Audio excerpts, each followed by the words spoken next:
మన ప్రభువును రక్షకుడైన యేసుక్రీస్తు వారి అతి శ్రేష్టమైన నామమునకు మహిమ కలుగును గాక. దేవుని మహాకృప 7వ నెల 3వ ఆదివారం ఆరాధన కార్యక్రమానికి విచ్చేసిన బిడ్డలందరిని బట్టి ప్రభువును స్తుతిస్తూ ఒకసారి 2 చేతులు పైకెత్తి దేవునికి స్తోత్రం చెప్తాం. హల్లెలూయా. చాలా సంతోషం. అవకాశం ఉన్నవారు రేపు 24, 25, 26 3 రోజులు కూడా వసంతవాడ గ్రామములో మీటింగ్స్ జరుగుతున్నాయి. ఉపవాస కూడికలు. తప్పకుండా దేవుని చిత్తమైతే ఆ మెసేజెస్ కూడా రికార్డ్ చేయడం జరుగుతుంది. ప్రార్థన చేయండి. ఇంకా అవకాశం ఉంటే దేవుని చిత్తమైతే ఒక రోజైనా రావడానికి ప్రయత్నం చేయండి. సాయంకాలము 6 గంటల కాడి నుంచి 8:30 వరకు. మరి వాతావరణం బాగుంటేనే, ఇబ్బంది పరిచేదొద్దు. వాతావరణం బాగుంటే 24, 25, 26 సాయంత్రం 6 గంటల కాడి నుంచి 8 గంటల వరకు 8:30 వరకు జరిగే కార్యక్రమంలో పాల్గొనండి. రైట్. చాలా సంతోషం. మనం మోషే సుఖోపవాసములో ఉన్నాం కనుక నిర్గమకాండము 33వ అధ్యాయము 14, 15 అవసరమైతే 16 వచనాలు కూడా చదువుకుందాం. అందుకు ఆయన నా సన్నిధి నీకు తోడుగా వచ్చును, నేను మీకు విశ్రాంతిని కలగజేసేది అనగా మోషే నీ సన్నిధి రాని ఎడల ఇక్కడి నుండి మమ్మను తోడుకొని పోకుము. నా ఎడల నీ ప్రజల ఎడల నీకు కటాక్షము కలిగినని దేని వలన తెలుసుకొనబడును. నీవు మాతో వచ్చుట వలనే కదా. అట్లు మేము అనగా నేనును నీ ప్రజలను భూమి మీద ఉన్న సమస్త ప్రజల్లో నుండి ప్రత్యేకింపబడుతామని ఆయనతో చెప్పాను. చాలండి. చదవబడిన వాక్యాన్ని మనం పరిశీలించిన వాళ్ళమైతే ఈ నిర్గమకాండం 33వ అధ్యాయంలోని విషయాలు మనం చదువుకున్నాం. మనం ఈ 33వ వచనం కాడి నుంచి లేదా 33వ అధ్యాయం 1వ వచనం కాడి నుంచి చదువుకుంటే ఇశ్రాయేలు ప్రజలు అప్పటికి మోషే 40 రోజులు కొండ మీద ఉన్నప్పుడు ఈ 32వ అధ్యాయంలో మోషే ఏమాయనని ఎత్తుక్కుంటున్నారు. అహరోన్ అడుగుతున్నారు, అయ్యా మోషే ఏడి, మీ తమ్ముడు ఏడి అంటే నాకేం తెలుసు, మీరు చూస్తుండగానే కొండెక్కాడు, ఇంతవరకు కొండ దగ్గర రాలేదు. ఇంకొంతమంది అన్నాడు, అసలు ఉన్నాడా పోయాడా అన్నట్లుగా మాట్లాడడం మొదలు పెట్టారు. 40 రోజులు అయిపోతుంది దగ్గర. కాబట్టి ఆలోచన చేయండి. దేవుడు మోషేతో మాట్లాడుతూ ఉంటే ఈ కొండ కింద ఉన్న వారికి అర్థం కావట్లా ఏం జరుగుతుందా పైన అని. ఇక లాస్ట్కి అహరోన్ దగ్గరికి వచ్చి అంటారు, ఇక మోషే వచ్చినట్లు కనబట్టలేదు కనుక నువ్వే మా కోసం ఏదైనా చెయ్యి. మనకు ఒక పద్ధతి ఉంది. అదేంటంటే దేవుడు మోషేతో మాట్లాడడం, మోషే మాతో చెప్పడం, మనం అందరం కూడా గుడారాన్ని తీసుకుని వెళ్ళి మేఘం మీద నడిచే పద్ధతి ఉంది. కాబట్టి ఇప్పుడు మనం నడిపించేవాడు ఎవడో. కాబట్టి నువ్వు ఏదైనా చేయాలంటే అహరోను మనసులో ఉండిపోయింది. అదేంటంటే ఐగుప్తు యొక్క దేవత అది దూడ. సో మీ చెవులిలో ఉన్నాయన్నీ ఇవ్వండి అని చెప్పినప్పుడు ఇశ్రాయేలు ప్రజలందరూ కూడా వాళ్ళ చెవులిలో ముక్కులో ఇవి తీసేస్తే వాటితోనంట ఒక దూడను తయారు చేశారు. ఆ దూడ దగ్గర ఒక పండగను ఆచరించారు. ఈ దూడ యెహోవా అని ఆయనకు పండగ చేయడం, తినడం, తాగడం, తంతనాలు ఆడడం అన్నట్లుగా ఇలాంటి ప్రోగ్రాం అనేది పెట్టుకునేటప్పుడు దేవుడు ఆకాశం నుండి మోషేతో అంటాడు, నీ ఇశ్రాయేలు ప్రజలు చూసావా, నువ్వు లేకపోయేటప్పటికి ఎలాంటి కార్యక్రమాలు చేస్తున్నారో, దూడను తయారు చేసుకొని నేనే దేవుడిని అని చెప్పుకుంటున్నారు, ఎప్పుడు లేని బలి అర్పిస్తున్నారు, తాగుతున్నారు, తిరుగుతున్నారు, తందనాలు ఆడుతున్నారు అని చెప్పినప్పుడు మోషే కోపం వస్తుంది. దేవుడిచ్చిన 2 రాతి పలకలు తీసుకొని కిందకు వస్తుంటూ ఆ భయంకరమైన పరిస్థితి చూసి తట్టుకోలేనంత కోపంతో ఆ దూడ మీదకి తన దగ్గర ఉన్న 2 పడకలు కూడా వేసేయడం, అది 2 ఇరుకుపోవడం, దూడ నాశనం అవడం. దేవుడి పక్షం ఎవరైనా ఉన్నాడా అన్నప్పుడు లేవీ గోత్రం రావడం, లేవీలకి కత్తి నడుము కట్టుకోమని చెప్పి దొరికినట్టు చంపేయమన్నప్పుడు 3000 మంది చనిపోవడం. మళ్ళీ దేవుడి దగ్గరికి వెళ్ళి మోషే బ్రతిమలాడి, అయ్యా వీరిని అనొద్దు, వీళ్ళు నీ ప్రజలే, వీళ్ళ పేరు జీవగ్రంథంలో రాయండి, ఒకవేళ వీరి గురించి చెప్పాల్సి వస్తే నా పేరు తీసేయండి అని చెప్పి మోషే అడ్డుపడడం జరిగింది. తర్వాత దేవుడు మాట్లాడుతూ అంటాడు, సరే మోషే నువ్వు ఎంత చెప్తున్నావు కాబట్టి ఇక్కడ దాకా మిమ్మల్ని నడిపించుకుంటూ వచ్చాను, కానీ ఈ 33వ అధ్యాయం అంటాడు కదా 4-5 వచనాల్లో, ఇక నేను మీతో రాలేను. ఇంతవరకు చెయ్యి పట్టి నడిపించిన వాడిని, ఒక చిన్న పిల్లవాడు తప్పిపోతారేమో అన్నట్లుగా తప్పిపోతున్నా మిమ్మల్ని 40 సంవత్సరాలు నడిపించుకుంటూ వచ్చాను, ఇక నేను మీతో రాలేను అని చెప్పినప్పుడు మోషేకి ఎక్కడ లేని బాధ వచ్చేసిందండి. అయ్యో బాబోయ్, మీరు రాకపోతే ఇంకేమైనా పరిస్థితి ఉందా అని చెబుతూ ఈ 14, 15, 16 వచనాలు ఏముందో తెలుసా? అయ్యా, మీరు కూడా మాతో బయలుదేరాలి, మీరు కూడా మాతో రావాలి. ఈ మాట చెప్పినప్పుడు నాకు అనిపించింది, ఈ గత 2 రోజులుగా భయంకరమైన వర్షం కురుస్తుందిగా. ఈలోపు అమ్మగారి తరపున వాళ్ళ అన్నయ్యలు ఫోన్ చేశారు. ఈ 2 రోజులు సెలవే కదా, పిల్లల్ని తీసుకొని రావచ్చు కదా, బయలుదేరవచ్చు కదా అన్నారు. నేను అన్నాను, మీరు రండి, 2 పిల్లలు తీసుకొని వెళ్ళండి, మా వల్ల అయితే కాదు అన్నారు. వాళ్ళ అన్నయ్య గారు అన్నారు, అలా కాదండి, 2 పిల్లలు తీసుకొని బాగానే వెళ్తాను, కానీ పిల్లలు చిన్నపిల్లలు కాబట్టి 2 పిల్లలతో పాటు వాళ్ళ అమ్మ కూడా బయలుదేరాలండి అన్నారు. కానీ చాలా జాగ్రత్తగా, ఎందుకు ఈ మాట చెప్తున్నానంటే, 2 పిల్లలు బయలుదేరాలంటే ఖచ్చితంగా తల్లి బయలుదేరాలి. అమ్మగారు కూడా బయలుదేరుతుంది, నేను ఒక్కనే కదా. నేను అన్నా, నేను కూడా బయలుదేరుతాను పదా అన్నా. అంటే ఎందుకు ఈ మాట చెప్పానంటే, చాలాసార్లు మనం ఒక్కరు వెళ్ళిపోతాం ఎక్కడికైనా, కానీ కొన్ని విషయాలకు వస్తే ఒక్కరు బయలుదేరాల్సి వచ్చినప్పుడు సమూహం అంతా బయలుదేరాల్సిన పరిస్థితి. ఇప్పుడు ఇంట్లో పిల్లలు వదిలి రాలేం కాబట్టి మనం ఎక్కడ బయలుదేరాలంటే చెప్పండి, పిల్లలు కూడా బండి మీద తీసుకుని వెళ్ళాల్సిందే, తప్పదిక పరిస్థితి. వాతావరణం చూస్తే బాగోలేదు, లోకం చూసినా బాగోలేదు. ఇది ఎండాకాలమైనా వర్షాకాలమైనా ఏ కాలమైనా పిల్లలు ఇంట్లో ఉంచడం కాబట్టి తల్లిదండ్రులు ఎక్కడికి వెళ్ళినా చెప్పండి, పిల్లలు కూడా బయలుదేరుతారు. బయలుదేరాలి, రోజులు మంచి కాదు ఆ ఇంట్లో పెట్టడం. నాకు ఏమనిపించిందంటే, నా ఇంట్లోకి వచ్చేటప్పటికి నా పిల్లలు బయలుదేరాలంటే వాళ్ళ తల్లి బయలుదేరాలి, తల్లి బయలుదేరిందంటే నేను, అంటే ఒక్కరు బయలుదేరడానికి ఎంతమంది బయలుదేరారా? అప్పుడు నాకు అనిపించింది, ఈ మోషే కూడా దేవుడిని అడిగాడు, ఏమనంటే, ప్రభువా నన్ను బయలుదేరమన్నావు, అలా కాదు ప్రభువా, నాతో పాటు మీరు కూడా బయలుదేరాలి.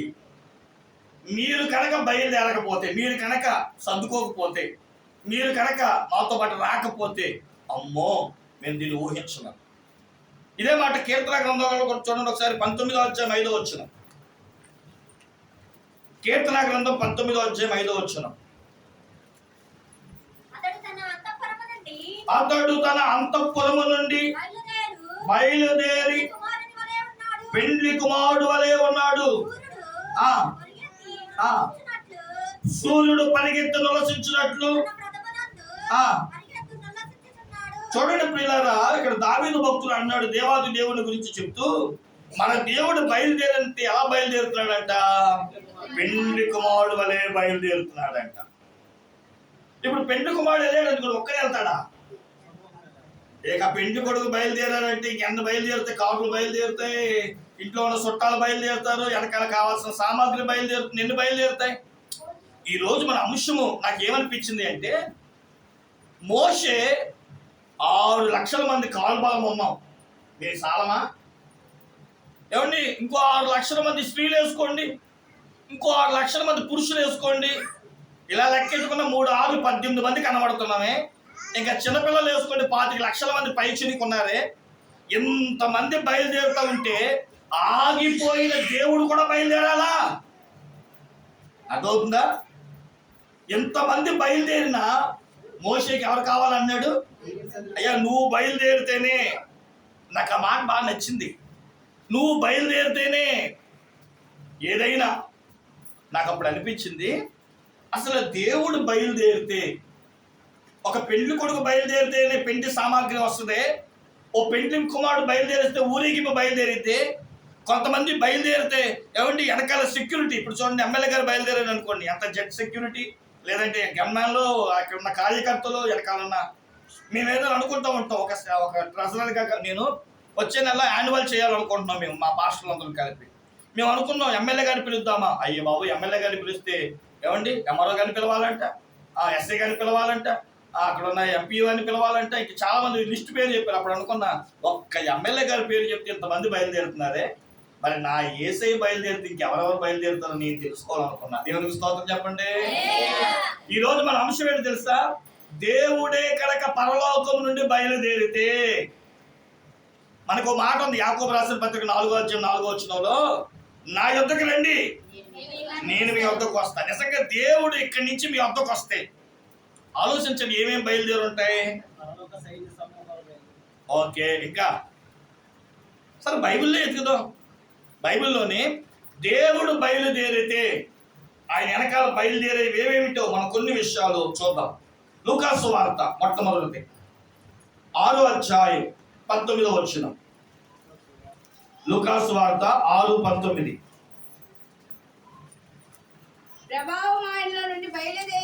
ప్రభావము ఆయనలో నుండి బయలుదేరి అందరినీ స్వస్థపరచుచుండెను గనుక జన సమూహమంతయు ఆయనను ముట్టవలనని యత్నము చేసెను. చాలండి, మనందరికి బాగా తెలుసు యేసు క్రీస్తు ప్రభువారు రాత్రంతా ప్రార్థన చేసి పగలంతా కార్యాలు చేస్తూ ఉంటారు. ఇలాంటి ప్రభు ఒక పర్యాయం ఒక స్వస్థత చేశారు. ఆ స్వస్థత చేసినప్పుడంట బైబిల్ స్పష్టంగా చెప్తున్న మాట, ఆయనలో నుండి ఏం బయలుదేరిందంట? ప్రభావము బయలుదేరి చెప్పండి అనేకులను స్వస్థపరిచిందంట. ఆ ప్రభావం మమ్మల్ని తాకాలి, ఆ ప్రభావం మా దేహంలో ఉన్న అనారోగ్యాన్ని తీసివేయాలని చెప్పంట. అక్కడున్న ప్రజలందరూ చేసే పని ఏంటో తెలుసా? ఆయన ముట్టుకోవడానికి ప్రయత్నం చేశారంట. మనకి మార్కు సువార్త 5వ అధ్యాయము మనం చదివితే 12 సంవత్సరాల రక్తస్రావణ స్త్రీ కూడా కనబడింది మనకి.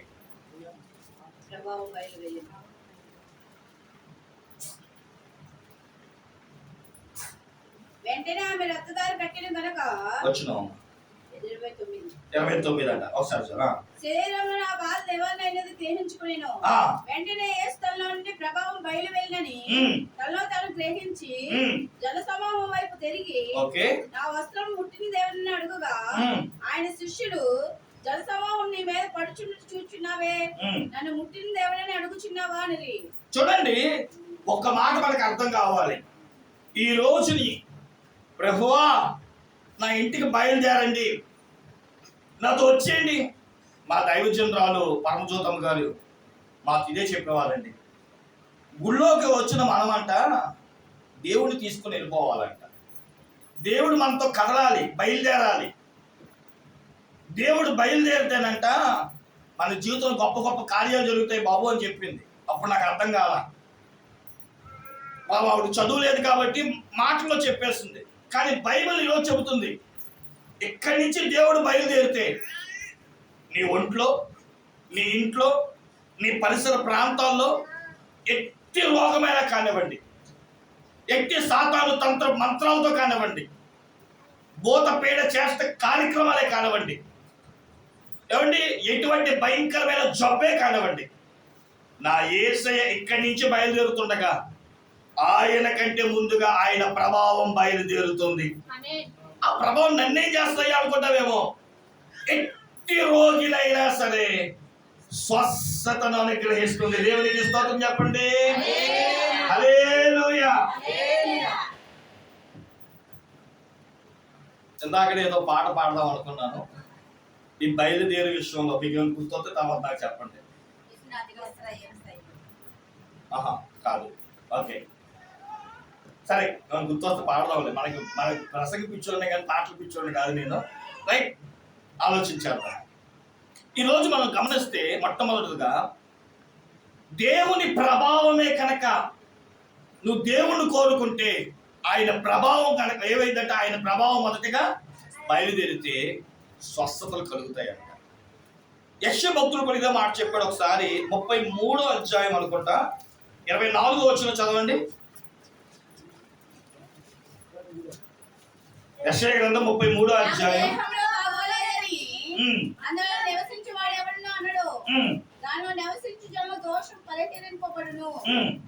33వ అధ్యాయం 20వ వచనం కానీ చదువుతాం ఒకసారి.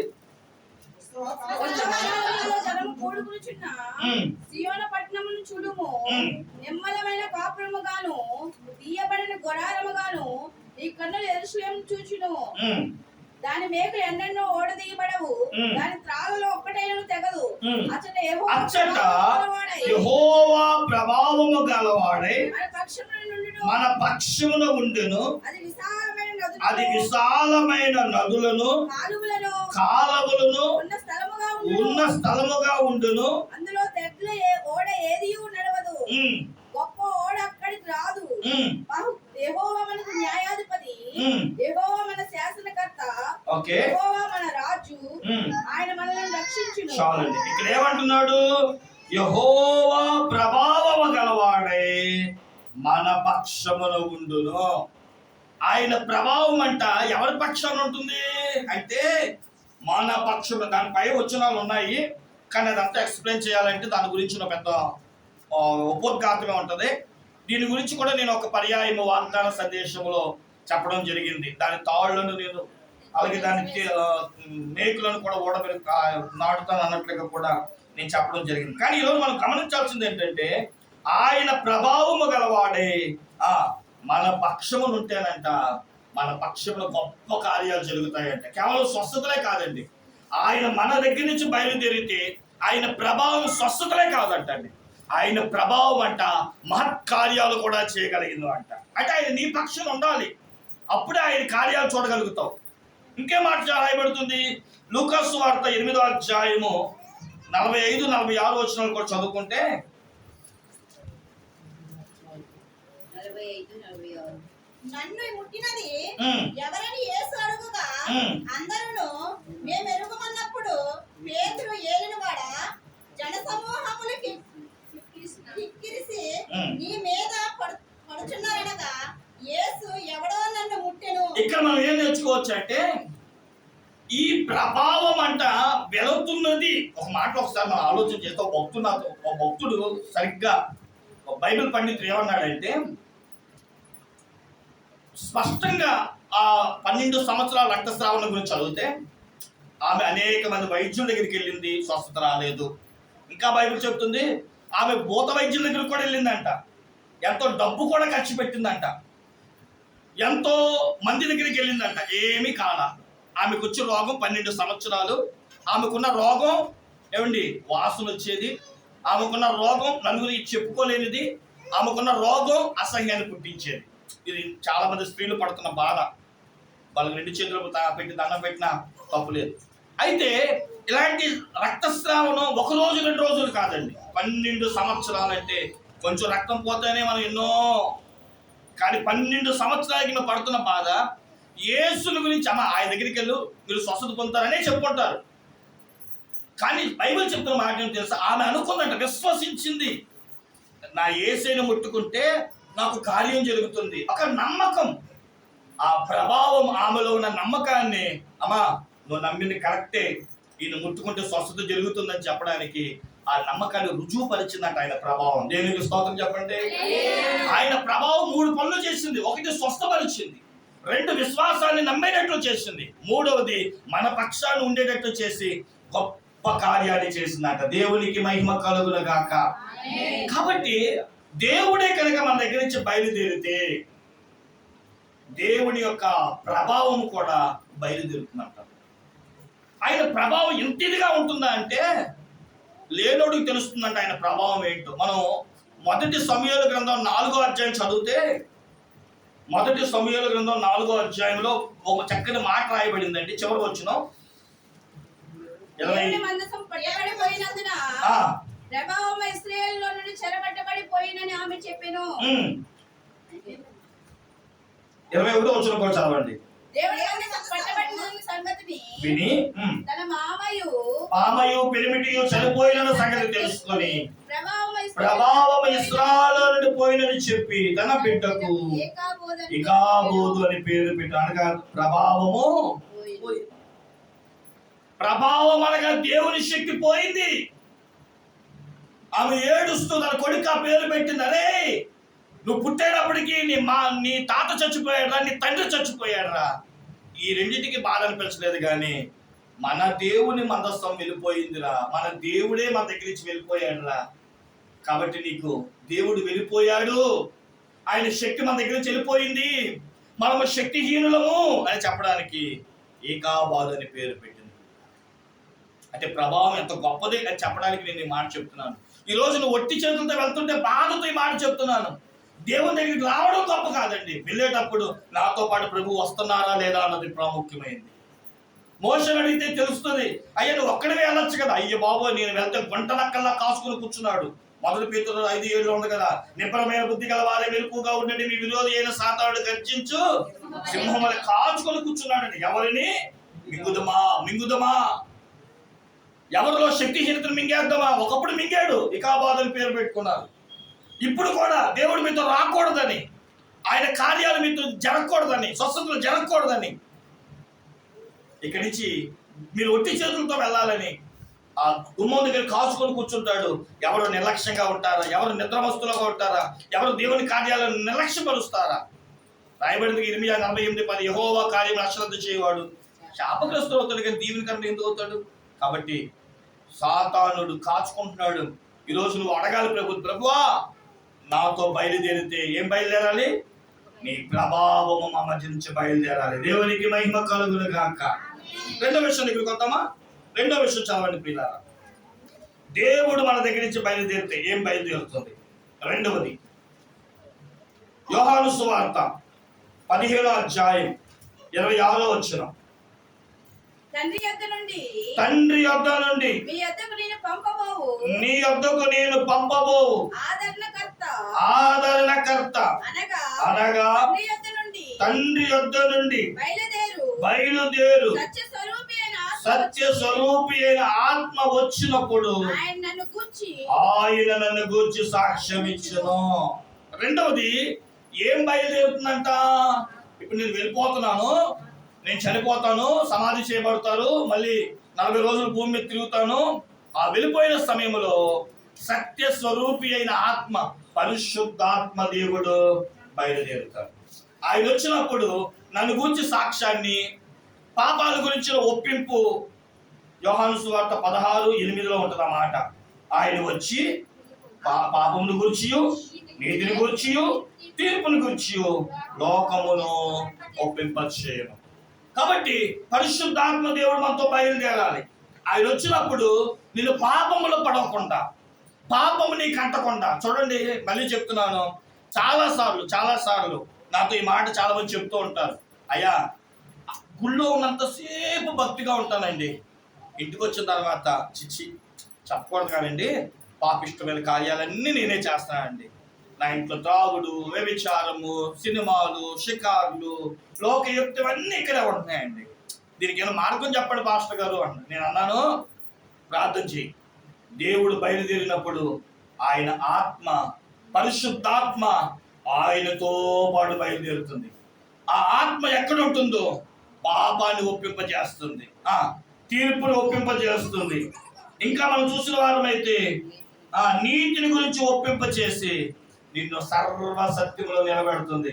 నువ్వు ఇంట్లో ఉన్న సన్నిధిలో ఉన్నా ఎప్పుడు పరిశుద్ధుడుగానే ఉంటావు, లోపము లేని వ్యక్తిగానే ఉంటావు. దేవునికి స్తోత్రం చెప్పండి. ఉదాహరణగా దానియేలు ఎతికారంట. దానియేలు మందిరంలో ఉన్నప్పుడే పరిశుద్ధుడు కాదు. మనం చూస్తే దానియేలులో ఏమైనా లోపం ఉందా అని 6వ అధ్యాయం దానియేలు గ్రంథం 2, 3, 4 వచ్చినా చదివితే నాకు చాలా నచ్చిన మాట అండి. దానియేలు అని అంటండి, ఏ లోపము కనబడలేదంట, ఏ దోషము కనబడలేదంట. దేవునికి స్తోత్రం చెప్పండి. ఇంట్లో ఉన్నప్పుడు ఎలా ఉన్నాడు, మందిరంలో అలాగే ఉన్నాడు. మందిరంలో ఉన్నప్పుడు ఎలా ఉన్నాడు, ఇంట్లో కూడా. ఇప్పుడు మీరు చెప్పండి, బయట ఉన్నవాళ్ళు కూడా చెప్పాలి. ఇంట్లో మందిరంలో ఒకేలా ఉంటారా? ఇంట్లో ఉన్నప్పుడు ఇక మాట్లాడతారండి, కాకాకి ఆ భాష నేను చెప్పకూడదు. మందిరం ఉన్నప్పుడు మట్టిగా భక్తిపరుడు, అస్సలు ఈ నిజంగా మాట్లాడతాడా అన్నట్టుగా ఉంటారు. నటన అంటారు దాన్ని. బైబిల్ చెప్తుంది, దేవుడు అంట మనిషి పైరూపాన్ని చూడండి, పైరూపాన్ని చూడండి. ఎందుకంటే ఆయన అంతరంగాన్ని చూసే దేవుడు కనుక నువ్వు పైరూపాన్ని చూసి మెచ్చుకుంటే పాస్టర్ గారు మెచ్చుకుంటారేమో, ఎంత భక్తులు పడుగా అండి, అప్పుడప్పుడు ఏం అంట కదండి అని. కొంతమంది ఆడవాళ్ళు వచ్చి అంటారు, అయ్యా మా ఆయన ఎక్కడేం చూసారండి, ఒకసారి ఇంటికి రండి అంటారు. ఓసారి భార్య గురించి వచ్చినప్పుడు మా ఆవిడని ఎక్కడేం చూసారండి, అలాంటి టైం పంపులు వస్తాయి, అప్పుడు రండి. అప్పుడు మా ఆవిడ నీ పెతాపమో నా పెతాపమో మొదలెట్టింది. నిజమే, ఆత్మ లేనివాడు నా వాడు కాదు కాబట్టి, దేవుని ఆత్మ నీ ఇంట్లోనికి రాలేకపోతుంది కాబట్టి, పాపముతో నిండి ఉన్నది గనక దేవుడు నీ గుమ్మములు అడుగు పెట్టలేకపోతున్నాడు గనక ఆయన గురించిన సాక్ష్యము, ఆయన గురించిన పాపపు ఒప్పుదల మనకి రాలేకపోతుంది.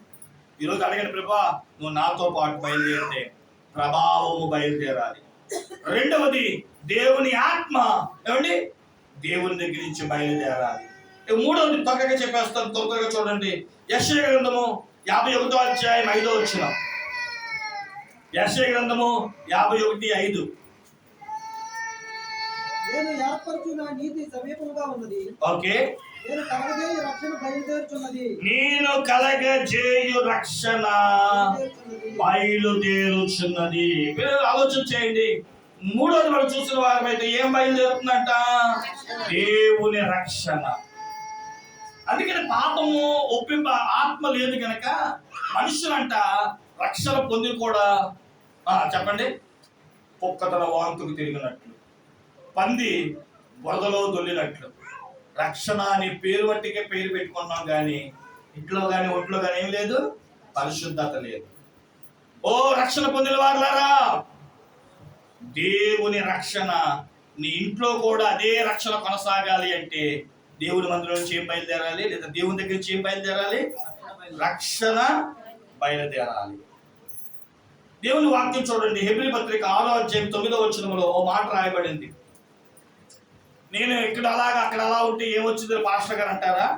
అయితే ప్రియులారా చెప్పుచున్నాను, మీరు ఇంతకంటే మంచిదియు రక్షణకరమైనదియునైన స్థితిలోనే ఉన్నారని రోడీగా నమ్ముచున్నాము. ఓకే. మీరు చేసిన కార్యమును, మీరు పరిశుద్ధులకు ఉపచారము చేసి ఇంకను ఉపచారము చేయుచున్న చేత తన నామమును బట్టి చూపిన ప్రేమను చూచుటకు దేవుడు అన్యాయస్తుడు కాదు. పౌలు భక్తుడు అన్నాడు, మీరు కాపాడుకున్న రక్షణ ఇంకనూ కొనసాగిస్తున్నారని. కానీ మనం ఏం చేస్తున్నాం? రక్షణ మందిరానికే పరిమితం చేస్తున్నాం.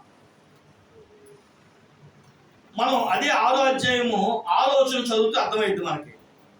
దేవుని సత్యవాక్యమును రాబో యుగ సంబంధమైన శక్తుల ప్రభావం అనుభవించిన తరువాత తప్పిపోయిన వారు తమ విషయములో దేవుని కుమారుని మనవాసిలో వేయచ్చు మహాత్మగా ఆయన అవమానపరుచుచున్నారు గనుక మారు మనస్సు పొందినట్లు అట్టి వారిని మరలా నూతన పరచుట. కానీ బ్యాచి మట్టికి వేసుకుంటాడు, నేను బాప్తీసం పొందాను, నేను పరిశుద్ధున్నే. బాప్తీసం అనే ఏమండి ఒక మెడలో వేసుకొని ఒక ఐడెంటిటీ, నేను బాప్తీసం పొందా అంటాం. కానీ బైబిల్ ఏం చెప్తుందంటే ఎట్టివాడు పరలోక సంబంధాన్ని రుచి చూచి దేవుని ఆత్మ అంటే ఏంటో తెలుసుకొని వాక్యం అంటే ఏంటో ఎరిగి మాటి మాటికి తప్పు చేయడం అంట దేవుణ్ణి సిలువ వేయడముతో సమానము. అనమాకండి, యేసయ్య ఎప్పుడో సిలువ వేయబడ్డాడు కదండి. కానీ బైబిల్ చెప్తుంది, మనం ఒక వ్యక్తి అంట పాపము చేస్తే తన రక్షణను కోల్పోతే రక్షణ విలువేంటో దావీదు అడిగితే చెప్తాడండి. ఉరియా భార్య బత్షెబా విషయంలో తన ఆత్మీయతను కోల్పోయినప్పుడు 51వ కీర్తన రాశాడు. ఈ 51వ కీర్తనలో 11వ వచనంలో 3 విషయాల్లో తను పశ్చాత్తాపడుతున్నాడు. ఒకటి, యెహోవా నీ మందిరంలో నుంచి నన్ను బయటికి గెట్టవద్దు. 2, నీ పరిశుద్ధాత్మను నా యొద్ద నుండి తీసివేయకము. ఒక్కసారేనండి రక్షణ ఆనందం, మరలా పుట్టడం అంటే అసాధ్యం. చాలండి, చాలు. రక్షణ ఒకసారి, కానీ అడుగుతున్నాడు, మాయా రక్షణ ఒకసారి కోల్పోయానయ్యా పాపము వల్ల, చెడిపోయింది రక్షణ. కాబట్టి రక్షణ ఏం చేయాలంట? మరలా. కానీ బైబిల్ ఏం చెప్తుంది? కోల్పోయిన రక్షణ మరలా పుట్టించడం కష్టం. ఈరోజు చాలా మంది ఏంటంటే పాపమే కదా, చెయ్యొచ్చు కదా, పాపమే కదా, సరి చేసుకోవచ్చు కదా, అక్కడ పాపం చేసొచ్చు, ఇక్కడ మళ్ళీ పశ్చాత్తాపడవచ్చు కదా, దేవుడు ఏమి అండ కదా, ఇది కృపాకాలం కదా, దేవుడు చూసి. ఒక్కసారి బైబిల్లో మాట ఉందండి, తెలియక చేసిందే పాపం కానీ తెలిసి చేసింది పాపం కదా. తెలియక చేసిన వారిదే క్షమాపణ కానీ తెలిసి చేసిన వారికి క్షమాపణ లేదు. ఇక బైబిల్ చెప్తుంది, అట్టి వారు నూతన పరచడం. గుళ్ళోకి రానివని అంటుల్లా, అందరిలో ఆరాధించదంటుల్లా, బల్లారాధన పాలు పొందద్దు అంటుల్లా, కానీ పరలోకానికి రానివనంటే నేను అంటాను, ఎంత భక్తి చేసి పరలోక రాజ్యంలో అడుగు పెట్టలేకపోతున్నామంటే అనొచ్చే మాట, మనుషులందరిలో కంటే దౌర్భాగ్యం అయిపోతాం. గమనించండి, నీ రక్షణ కాపాడుకుంటున్నావా లేదా రక్షణ చెడిపోతుందా? రక్షణ తొంగలు తొక్కేస్తున్నామేమో, మన ఆత్మీయతను కొన్నిసార్లు తాకట్టు పెట్టేస్తున్నామేమో. గమనించండి. కాబట్టి బైబిల్ చెప్తుంది, దేవుడు బయలుదేరుతానంట. మొట్టమొదటిగా ఆయన ప్రభావం ఆయనలో ఇచ్చి బయలుదేరుతుందంట. రెండవది ఆయన ఆత్మ బయలుదేరుతుందంట. మూడవది రక్షణ బయలుదేరుతుందంట. నిన్ను మళ్ళీ నిన్నే కాదు, నీ రక్షణ ద్వారా అనేకలను నూతన పరిచి నిన్ను చూసిన వాళ్ళందరూ, అరే దేవుడు నమ్ముకుంటామని మారాడు రా, చూడు అతనిలో ఉన్న ఆత్మీయత, అతని నడకలో ఉన్న ఆత్మీయత చూసి అనేకులు మారాలి తప్ప నీ రక్షణ కోల్పోయేవాడిగా మనము ఉండకూడదు. నాలుగోది మనం చూసిన వారమైతే, నాలుగో చెప్పి ముగించేస్తాను. నాలుగో చూడండి ప్రియులారా, యెషయా గ్రంథము 51వ అధ్యాయం 4వ వచనం. 51:4. నా ప్రజలారా నా మాట ఆలకించుడి, నా జనులారా నాకు చెవియొగ్గుడి. ఉపదేశము నా యొద్ద నుండి బయలుదేరును, జనమునకు నా విధిని నియమింతును. ఓకే, నేను ఏర్పరచు. చాలండి. అక్కడ ఏం రాయబడింది? ఉపదేశము నా యొద్ద నుండి. నేను ఒక ప్రశ్న అడుగుతాను, సూటిగా చెప్పండి. ఆదివారం దేవుని వాక్యం పెడుతున్నాం, లేదా సోమవారం స్వస్థాల వాక్యం పెడుతున్నాం. విన్న వాక్యాన్ని ఏదైనా సోమవారం నుంచి శనివారం లోపు ఒక్కసారైనా మా అయ్యగారు ఈరోజు ఏం చెప్పారు, మా అయ్యగారు కాదులే, దేవుడు ఏం చెప్పాడు నాతో ఈరోజు, నేను ఎక్కడ సరి చేసుకోమని ఆదివారం మాట్లాడాడు అని చెప్పి కనీసం ఆదివారం మధ్యాహ్నం నుంచి ఏమండి శనివారం రాత్రి వరకు ఏ ఒక్కరైనా ఈరోజు మా అయ్యగారు లేదా దేవుని మాట ఇది చెప్పిండు, నాకు ఇక్కడ సరి చేసుకోమని దేవుడు చెప్పాడు కాబట్టి నేను ఇక్కడ సరి చేసుకుంటాను అని దేవుని వాక్యాన్ని మరొక్కసారి జ్ఞప్తికి తెచ్చుకొని నేను సరి చేయబడ్డాను అన్నవారు ఎవరు ఉన్నారంటారు ఇక్కడ? అయ్య బాబు, ఇక్కడ వినడమే గొప్ప, మళ్ళీ వాక్యాన్ని అంట చెప్పండి రాసుకొని మళ్ళీ రోజు చదువుకొని మళ్ళీ గుర్తు తెచ్చుకొని మళ్ళీ దానికోసం ప్రార్థన చేశాయి. బాబాయ్ నిజమేగా? ఈరోజు చాలా మంది జీవితంలో ఉపదేశం ఆగిపోతున్నాయి. కారణం ఉపదేశంలో కట్టబడలేకపోతున్నారు. కారణం ఉపదేశానుసారంగా నడవలేకపోవడానికి గల కారణం బైబిల్ చెప్తున్న ఒకసారి చూడండి. దేవుని వాక్యం అంటే ద్వితీయోపదేశకాండం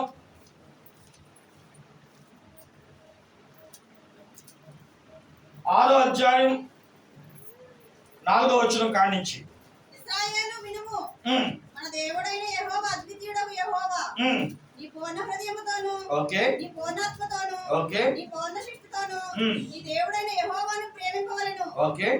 నేను నీకు ఆజ్ఞాపించు ఈ మాటలు నీ హృదయంలో ఉండవలెను. ఒకటి, ఈ మాటలు ఎక్కడ ఉండాలంట? పుస్తకాల్లో కాదు, ఎక్కడ ఉండాలి?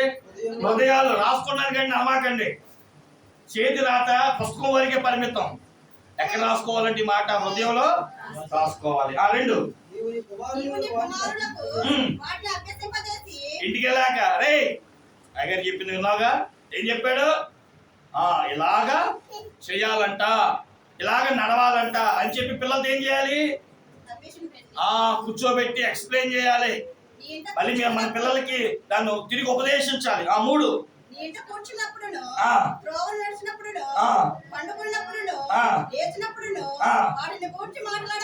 ఏమండి అని అక్క అని కానీ వెళ్తున్నప్పుడు వస్తున్నప్పుడు కూర్చున్నప్పుడు నిల్చున్నప్పుడు దీని గురించే మనం మాట్లాడుకోవాలి.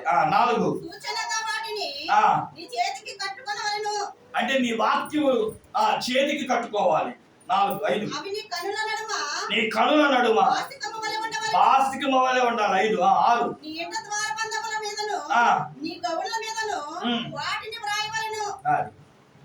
ఇప్పుడు చెప్పండి, ఇందులో ఏం చేస్తున్నారు మీరు? దేవుని ఉపదేశం కేవలం ఒక్క రోజుకి పరిమితం చేయకూడదు. బైబిల్ చెప్తుంది, ఎఫెసీయులకు రాసిన పత్రిక 4వ అధ్యాయం 14వ వచనం.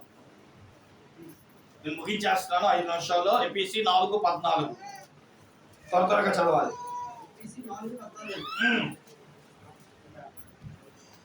అందువలన మనం ఇక మీదట పసి పిల్లలమై ఉండి మనుషుల మాయోపాయముల చేత వంచనతోను ఏంటంట మనుషుల మాయోపాయముల చేత వంచనతోను మార్గములకు లాగు కూర్చోండి. గాలికి కొట్టుకుని పోవునట్లు కల్పింపబడిన ప్రతి ఉపదేశములకు ఏమున్నాయండి ఇప్పుడు లోకంలో? ఏ ఉపదేశాలు ఉన్నాయి? కల్పింపబడిన ప్రతి ఉపదేశములకు కల్పింపబడుతున్న ఉపదేశాలు. ఇటు అటు కొట్టుకుని పోవచ్చు. ఆ ఉపదేశాలు వింటే మనం ఏమైపోతామంటే అటు ఇటు అల్ల చేత ఎగరగొట్టబడిన వారమైనట్లుండగా అది అలా ఎగరగొట్టబడతామంట మనం. అందుకని గుర్తుపెట్టుకోండి, యేసుక్రీస్తు ప్రభువారండి మత్తయి సువార్త 24వ అధ్యాయంలో యేసయ్య శిష్యుల దగ్గరికి ఆయన కూర్చున్నప్పుడు ఒలీవల కొండ మీదకి శిష్యులు వచ్చారు. వాళ్ళు వచ్చి అంటున్నారు, అయ్యా రాకడకి యుగ సమాప్తికి ఏమైనా సూచనలు ఏమైనా ఉంటే చెప్పండి అయ్యా అంటే, నేను చెప్తాను కానీ అన్నిటికంటే ప్రథమమైనది మొదటిది రాసుకో, మోసపోవద్దు. చెప్పండి ఏంటంట? మోసపోవద్దు. ఏమని? మీ దైవజనుడు చెప్పే ఒక వాక్యమే కానీ నువ్వు ఫోన్లో వింటున్న వాక్యాలే. నిజంగానండి ఈరోజు ఒక సేవకుడిగా నేను అనకూడదు, నేను కూడా ఒక యూట్యూబ్ ప్రసంగికుండే, కానీ ఫోన్లు తెరిస్తే చాలండి, యూట్యూబ్ తెరిస్తే చాలు విస్తారమైన వాక్యాలు ఉన్నాయి.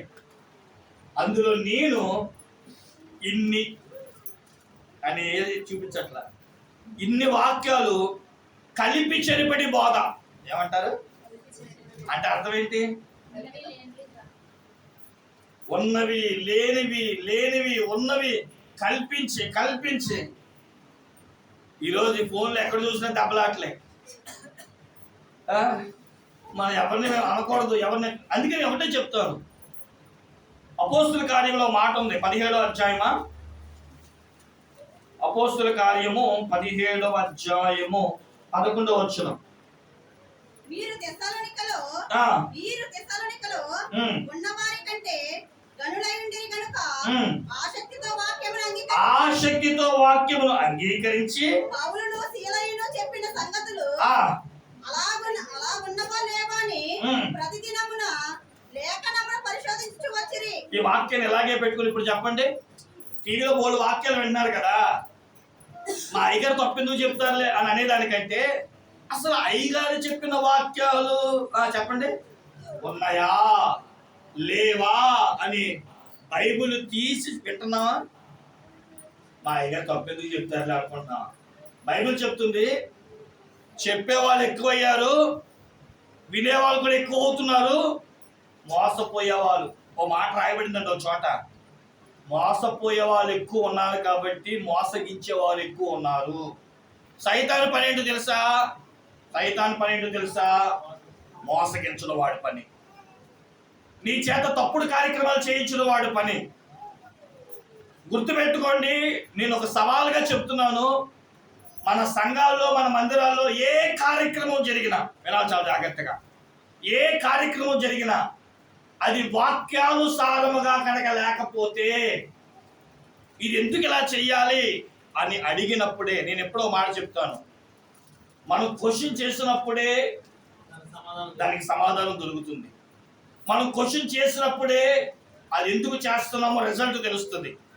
క్వశ్చన్ చేయనంత వరకు అయ్యగారికి దండం పెట్టమ్మా అంటే చెప్పండి గంగిరెద్ది ఏమంటది? నేను కూడా దేవుడికి చెప్పాడమ్మా అంటే మీరు కూడా అలాగే ఊపారు అనుకోండి, దానికి మీకు తేడా లేదు. ఆలోచన చేయండి పిల్లలు, దేవుని వాక్యం ఉందా అని వాక్యం తెరిచి చదివి, అయ్యా ఇక్కడ ఎలా లేదు కదా, అక్కడ అలా లేదు కదా, లేదా ఈ పద్ధతి ఈ ఆచారం ఎక్కడుంది అది మనం అడిగి తెలుసుకున్నప్పుడే మనం చేసేది కరెక్టా లేదా. గుర్తుపెట్టుకోండి, మనం ఎంత భక్తి చేసినా మన అన్నం వండుతాం. ఒకప్పుడైతే ఒక పర్యాయము ఒక పద్ధతే, ఈరోజు చాలా పద్ధతులు వచ్చేసినాయి అన్నం వండే పద్ధతులు. ఆలోచన చేయండి, ఎన్ని పద్ధతులు వచ్చినా క్రమం ఒకటే. ఎన్ని పద్ధతులు వచ్చినా క్రమం ఒకటే. ఎన్ని వచ్చినా నీళ్ళు పోయాలి, బియ్యం కడగాలిగా. ఇలా కాకుండా ఇంకే పద్ధతి వచ్చినా అది మన రోగానికి, మన యొక్క శాపాలకి కారణమే. అంటే నేను చెప్పొచ్చే మాట ఏంటంటే, ఎన్ని వాక్యాలు చెప్పినా బైబిల్ ఒకటే. ఎవరు చెప్పినా ఏది చెప్పినా ఎక్కడి నుంచి చెప్పాలి? అది మా దగ్గర లేదుగా, మీ దగ్గర ఉందిగా. ఏ దైవజనుడు చెప్పినా బైబిల్ తీసి చదవండి. ఏ టీవీ ప్రసంగాలు విన్నా బైబిల్ తీసి చూడండి. వినేసి మనం చేసేసి ఆచరించే దానికంటే మనం ఆచరిస్తున్నది ఏదైనా సరే చెప్పండి, ఒక పద్ధతి అనుసారంగా ఆచరించామనుకోండి, దాని రిజల్ట్ కూడా అలాగే ఉంటుంది.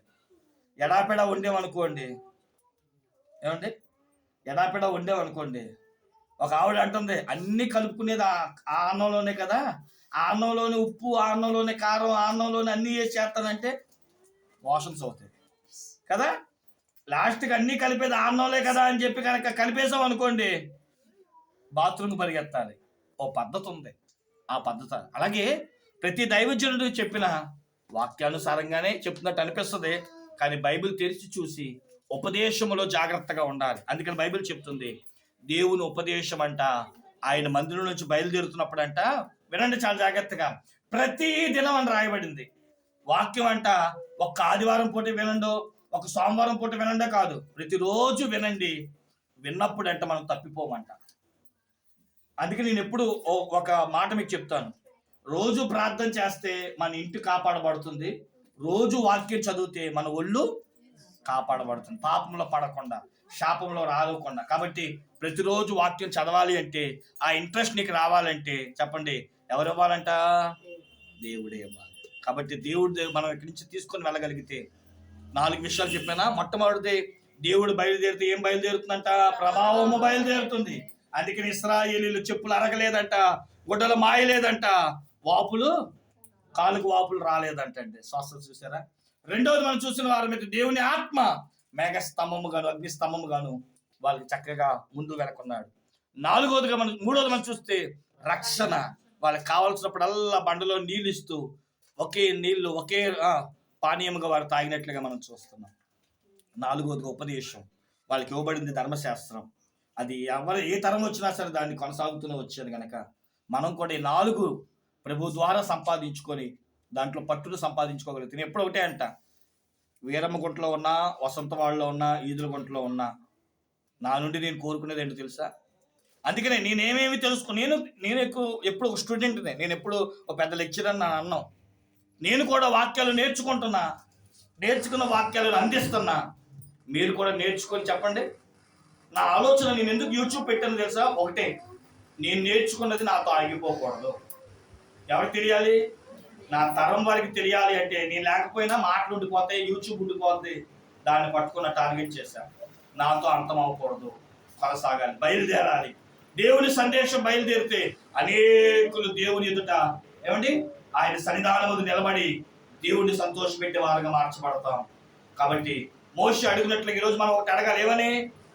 ప్రభువా, మీరు నాతో పాటు బయలుదేరండి. నువ్వు బయలుదేరితే ప్రభావం, నువ్వు బయలుదేరితే ఆత్మ, నువ్వు బయలుదేరితే రక్షణ, నువ్వు బయలుదేరితే ఉపదేశం బయలుదేరుతుంది కనుక ఆ ఉపదేశపు ప్రవాహములో నన్ను నేను కడుక్కొని నీ ఎదుట పరిశుద్ధంగా కనబడే కృప దయచేయమని, అందుకే యేసుక్రీస్తు నీ కొరకు నా కొరకు కలవరిశిలో మరణించాడని తెలుసుకున్న వారు అయితే తలవంచని కలిసి ప్రార్థన చేసుకుందాం.